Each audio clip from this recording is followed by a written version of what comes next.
मेरे परिवार का एक पुराना रिश्ता है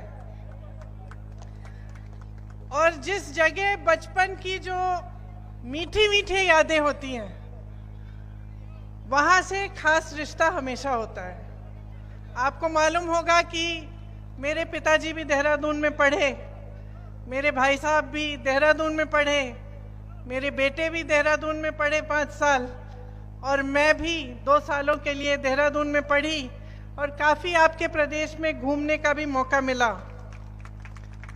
यहाँ रामनगर के साथ तो एक बहुत खास रिश्ता है। बहुत छुट्टियां हमने यहाँ मनाई। पास में कॉर्बेट पार्क है, आप तो जानते ही होंगे, सब यहीं के हैं। मुझे तो जब मौका मिलता था, बच्चों की 2 दिन की छुट्टी होती थी, तो रात की जो पुरानी दिल्ली वाली ट्रेन है, जो स्टेशन से, पुरानी दिल्ली के स्टेशन से जो चलती है 10 बजे, उसमें बिठा के दोनों बच्चों को सीधे यहाँ आ जाती थी। आज यहाँ आ रही थी तो दिल खुश हो रहा था बस ये सोच के कि मैं रामनगर आ रही हूँ। और आपको शायद मालूम नहीं होगा, लेकिन जंगल में एक छोटा सा मंदिर है और उस मंदिर से मेरी आस्था 13 साल की उम्र से जुड़ी हुई है। मैं यहाँ से कभी नहीं जाती थी बगैर उस मंदिर में मत्था टेके। सिद्ध बली बाबा नाम है, छोटा सा एकदम, आपको जानकारी भी शायद नहीं होगी, जो जंगल में रहते हैं उनको जानकारी होगी। तो यहाँ आकर, और वो भी नवरात्रि के समय, आज बैसाखी है, मैं अपना बहुत सौभाग्य समझती हूँ कि आज मुझे ये मौका आप लोग दे रहे हैं। तो अब बताइए, राजनीतिक भाषण सुनना है कि सच्चाई सुननी है? सच्चाई सुननी है तो फिर बातचीत करते हैं थोड़ी। चुनाव का समय है। लोकतंत्र की सुंदरता होती है ये कि चुनाव है, कि 5 सालों में एक बार आपको ये मौका मिलता है कि आप अपने वोट से अपना भविष्य बदल सकते हो, है कि नहीं? और उस समय मेरे जैसे नेता, चाहे कांग्रेस पार्टी के हों, चाहे भाजपा के हों, चाहे किसी और दल के हों, आके आपको भाषण देते हैं, आप सुनते हैं। मैं यहाँ आ रही थी तो मैंने सोचा मैं सुनूं मोदी जी क्या कह रहे हैं। तो भाषण ढूंढा उनका, इंटरनेट पे खोला, सुनने लगी। मैंने देखा उत्तराखंड का भाषण होना चाहिए, मैंने सोचा चलो देखते हैं क्या कह रहे हैं मोदी जी। 5 मिनट भाषण सुना तो सच्चाई यह है कि मैंने सोचा मुझसे कोई गलती हो गई है, ये पिछले चुनाव का भाषण दे रहे हैं। नहीं, सच बात है। तो मैंने तारीख देखी कि भाई गलती तो नहीं होगी, पिछले चुनाव का उत्तराखंड का कोई भाषण खोल दिया होगा, लेकिन वो तो अभी 2 दिन पहले ऋषिकेश का भाषण था। बात वो वही कह रहे थे जो 5 साल पहले कह रहे थे, और जो बातें कह रहे थे उनको सुनकर भी मुझे ताज्जुब हुआ। सबसे पहले तो उन्होंने कहा कि बार बार मोदी सरकार, कहा आपने भी सुना होगा, पिछले चुनाव में भी सुना होगा। अब मन में ये बात आती है कि भाई कितनी बार मोदी सरकार, कितने सालों के लिए भुगतेंगे आप? शुरुआत उन्होंने भाषण की ऐसे की, आपके प्रदेश को देवभूमि कह के। हम सब कहते हैं, सब आते हैं, सब मानते हैं कि उत्तराखंड और हिमाचल प्रदेश देवभूमि है। और भाषण के समय उन्होंने इस तरह से उसको कहा कि जैसे, क्योंकि वो इसको देवभूमि मानते हैं, इसीलिए उनके दिल में यहाँ के लिए खास जगह है। मन में मेरे ये बात आई, पिछले साल हिमाचल प्रदेश का चुनाव था, जहां जहां मोदी जी गए उन्होंने कहा कि ये देवभूमि है, हिमाचल प्रदेश को कहा। चुनाव कांग्रेस जीती। कुछ महीनों बाद आपदा आई, भयानक आपदा आई, लोगों के घर बर्बाद हो गए। एक परिवार था, 7 परिवार के सदस्य बह गए, मंदिर टूटे, पहाड़ गिर गए। उस समय जब सबसे ज्यादा जरूरत थी उस देवभूमि को, जब जनता तरस रही थी कि राहत मिले, कांग्रेस का एक एक नेता, कांग्रेस का एक एक मंत्री राहत के कार्य में जुटा हुआ था।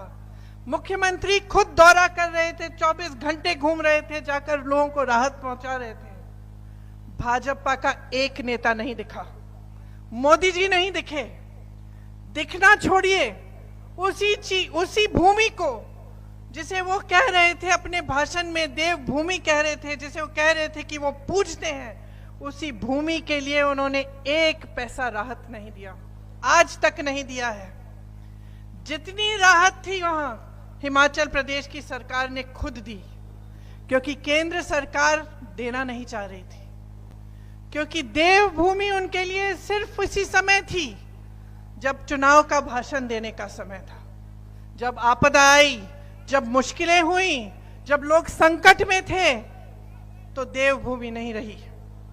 और मुझे उनका यहाँ का उत्तराखंड का भाषण सुनते हुए मेरे मन में ये बात आई कि एक उनके लिए कर्मकांड हो गया है, आदत बन गई है। मंच पे आते हैं, ऐसे ऐसे शब्द बोलते हैं, देवभूमि, धर्म, लेकिन सच्चाई बहुत दूर है इससे। और सच्चाई ये है कि हिंदू धर्म में आस्था का प्रमाण क्या होता है, बताइए, कौन बताएगा? सच्ची आस्था क्या कहलाती है? आस्था का प्रमाण, सबसे बड़ा प्रमाण हिंदू धर्म में त्याग होता है कि नहीं? सच्ची श्रद्धा तभी होती है जब कुछ इंसान कुछ त्यागता है उसके लिए। और मुझे लगता है कि जब कोई त्यागता नहीं है तो उसके मन में सच्ची श्रद्धा जाग नहीं सकती। मैंने त्याग देखा है। आप यहां इस प्रदेश से सरहद पे जवानों को भेजते हैं, अपने बच्चों को भेजते हैं शहीद बनने के लिए।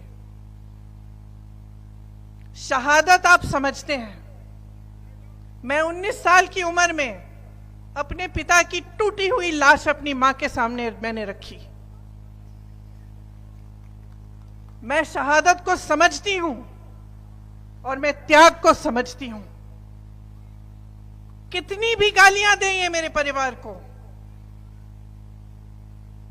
उस पिता के लाश की अगर ये अपमान करें, उस शहीद पिता का अपमान करें, हम चुप रहते हैं, क्योंकि हमारी आस्था नहीं टूटती इस देश में, हमारी श्रद्धा नहीं टूटती, इनके कहने से नहीं टूटती, क्योंकि हमने त्याग दिया है, हमने शहादत देखी है। चाहे कितनी भी गालियां दें, चाहे कितना भी करें, ये हमारे संघर्ष को समझ नहीं सकते। और ये हमारी श्रद्धा, हमारे देश के प्रति प्रेम को कभी नहीं समझ सकते। हमारे देशभक्ति को ये देशद्रोह कहे, हमें कुछ भी कहें, हम चुप रहते हैं। हम चुप इसलिए रहते हैं क्योंकि श्रद्धा दिल में है, असली श्रद्धा है, असली आस्था है, नाम के लिए नहीं है, चुनावी भाषणों के लिए नहीं है, राजनीति के प्रयोग के लिए नहीं है, अपनी सत्ता के लिए इस्तेमाल के लिए नहीं है, सच्ची श्रद्धा है। इन्होंने अपने भाषण में ओआरओपी की बात की, सैनिकों की बात की, आपको बधाई दी कि आपके प्रदेश ने इतने सारे सैनिक सरहद पे भेजे। भाषण की बात है। अग्निवीर कौन लाया और क्यों लाया? क्यों लाए? उत्तर प्रदेश, उत्तराखंड, राजस्थान, हरियाणा में नौजवान बच्चे दौड़ लगाते हैं, वर्जिश करते हैं, परिश्रम करते हैं सेना में जाने के लिए। दिल में देशभक्ति की भावना होती है, दिल में ये भावना होती है कि हम करके कुछ दिखाएंगे अपने देश के लिए, हम अपनी देश की सीमा पे खड़े होकर उसकी रक्षा करेंगे। मोदी जी ने तय किया कि अग्निवीर जैसी योजना आएगी, सेना में भर्ती 4 सालों की होगी। जितने भी नौजवान हैं हर प्रदेश में जो तैयारी कर रहे थे, जो सोच रहे थे कि हम सरहद पे जाएंगे, देश की रक्षा करेंगे, हमें स्थिर रोजगार मिलेगा, हम अपने माता पिता का देखभाल करेंगे, जब तक बुढ़े होंगे, जब तक बुजुर्ग हो जाएंगे तब तक हम उनकी देखभाल कर पाएंगे। सबकी आशाएं टूटी कि नहीं टूटी। तो सच्चाई क्या है? सच्चाई मोदी जी का राजनीतिक भाषण है जिसमें वो जवानों की बात करते हैं, ओआरओपी की बात करते हैं कि उनके कार्यों में है। जब वो अग्निवीर लाते हैं, जब नौजवानों की आशाएं तोड़ते हैं, तो ये सच्चाई है कि नहीं? इसी तरह से आपने देखा होगा